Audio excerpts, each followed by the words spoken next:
एक गांव का लड़का अमित बहुत गरीब है। लोग उसे बहुत परेशान करता था। एक दिन उसे गांव के खेत में सोना चांदी मिला।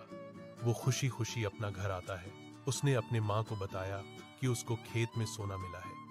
माँ को पहले विश्वास नहीं हुआ। उसकी माँ पूछता है कि कहाँ से सोना चांदी लाए हो। उसने अपने माँ को उसकी कसम देकर कहता है, माँ आपकी कसम, मुझे ये धन गांव के खेत में मिला है। तब माँ को उस पर पूरा विश्वास हुआ। देखते देखते उसके दुख के दिन खत्म हो गए। अब गांव के लोग उसे इज्जत देने लगे। लेकिन अमित को घमंड हो गया। वो पैसों को अनाप शनाप में उड़ाने लगा, शराब और जुआ में बर्बाद करने लगा। एक दिन उसकी माँ बहुत रोते हुए समझाया कि बेटा, पैसा का अनादर मत करो। लेकिन बहुत समझाने पर भी अमित नहीं समझा। उसकी माँ बिहार रहने लगी और उसकी मृत्यु हो जाती है। अमित माँ की मृत्यु के बाद टूट जाता है। रोते हुए कहता है, माँ मैं अब सभी आदत छोड़ दूंगा, तुम आ जाओ। लेकिन माँ तो मर चुकी होती है। अमित के पास सारा धन खत्म हो जाता है और गरीब हो जाता है। इस कहानी का यही सार है कि कभी भी धन आए तो घमंड नहीं करना चाहिए और फिजूल का पैसा नहीं उठाना चाहिए। एक गांव का लड़का अमित बहुत गरीब है। लोग उसे बहुत परेशान करता था। एक दिन उसे गांव के खेत में सोना चांदी मिला। वो खुशी खुशी अपना घर आता है। उसने अपने माँ को बताया कि उसको खेत में सोना मिला है। माँ को पहले विश्वास नहीं हुआ। उसकी माँ पूछता है कि कहाँ से सोना चांदी लाए हो। उसने अपने माँ को उसकी कसम देकर कहता है, माँ आपकी कसम, मुझे ये धन गांव के खेत में मिला है। तब माँ को उस पर पूरा विश्वास हुआ।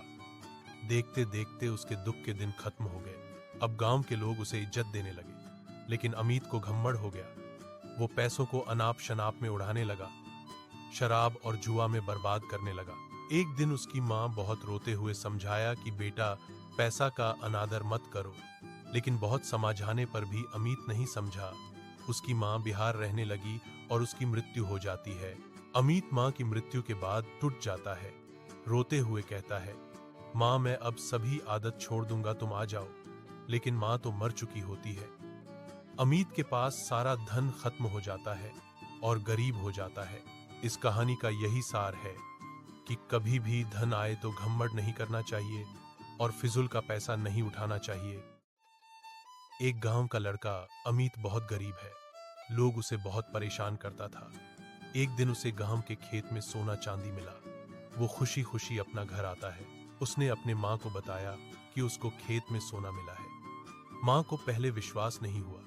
उसकी माँ पूछता है कि कहाँ से सोना चांदी लाए हो। उसने अपने माँ को उसकी कसम देकर कहता है, माँ आपकी कसम, मुझे ये धन गांव के खेत में मिला है। तब माँ को उस पर पूरा विश्वास हुआ।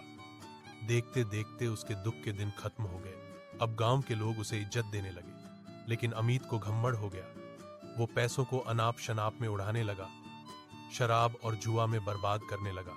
एक दिन उसकी माँ बहुत रोते हुए समझाया कि बेटा, पैसा का अनादर मत करो। लेकिन बहुत समझाने पर भी अमित नहीं समझा। उसकी माँ बिहार रहने लगी और उसकी मृत्यु हो जाती है। अमित माँ की मृत्यु के बाद टूट जाता है। रोते हुए कहता है, माँ मैं अब सभी आदत छोड़ दूंगा, तुम आ जाओ। लेकिन माँ तो मर चुकी होती है। अमित के पास सारा धन खत्म हो जाता है और गरीब हो जाता है। इस कहानी का यही सार है कि कभी भी धन आए तो घमंड नहीं करना चाहिए और फिजूल का पैसा नहीं उठाना चाहिए।